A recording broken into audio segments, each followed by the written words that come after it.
hope that I'm not alone. Whoever has been deceived from my dear audience by the gypsies,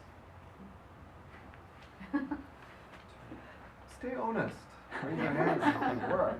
Good, at least I see some 5 people here. So my today's project is about the folk tale. And the objective is definitely not only to tell about the folk tale, but also I decided to focus on analyzing what is the folk tale. So starting my question to you about the gypsies, definitely I would like you, with me, make a short journey when I was 13 or 14 years old. And I was near Kiev train terminal, going from my private tutor. And all of a sudden, 2 ladies, eventually gypsies, one of them was thin, another one was quite big. They were colorfully dressed, as you might imagine. And all of a sudden, they started to chase me. I heard once from my mom that gypsies were either stealing kids or doing some crazy things, but I never witnessed them in front of me.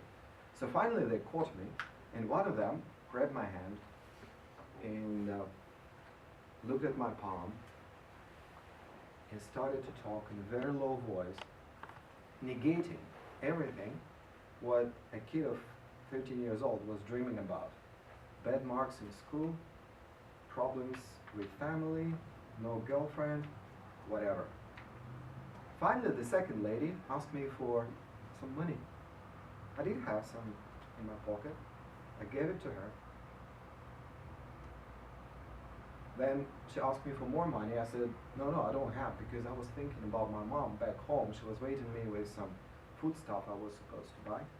But the first lady started to say, if you do not give us more money, then something really terrible is going to happen with you and your family. Of course, I started to tremble, my hands shaking, and eventually I gave everything, what I had both in my pockets and in my bag. Then one of the ladies took a piece of my hair from my head, wrapped it in a small piece of paper, gave it back to me, and these 2 ladies disappeared with my money. Since that time, definitely, I grew up, but this thing always remains with me. And each time I see gypsies, I have no prejudice about them, but still I feel very much uneasy. So let us today, based on my folk story, the folk means that it is transmitted from the word of mouth. So that's what I'm saying to you. It's not written anywhere. This is a part of my life. Let us analyze what is the folk story based on the folklore. So definitely the folklore, which the stories like this are a part, is the people's wisdom. And this is the collective character. And definitely we can relate songs, music, even architecture to the folklore, even anecdotes, the dancing. So this is the reflection of our culture. And definitely, whatever story we tell, and in the case of gypsies, it was all based on the incantations. This is a weird word, probably if you know. Incantations mean zagovor, and it's very close in its genre to the spells, which is заклинание. I'm not related to it, but it was very interesting to trace how it is all working. What is interesting, and we may also compare it to what we do here in public speaking, incantations are very rich in semantics, in structure, and in its language. And incantations, that's what we're going to talk today about, by thinking about those 2 gypsy ladies, are based on few things. The incantation base is definitely resting upon very powerful words the person who is talking to you is using. So the word power is extremely essential. The second thing, the authority.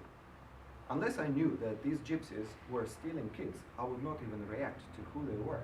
So I was creating my reality by thinking about the authority. The ritual, the way how they do it.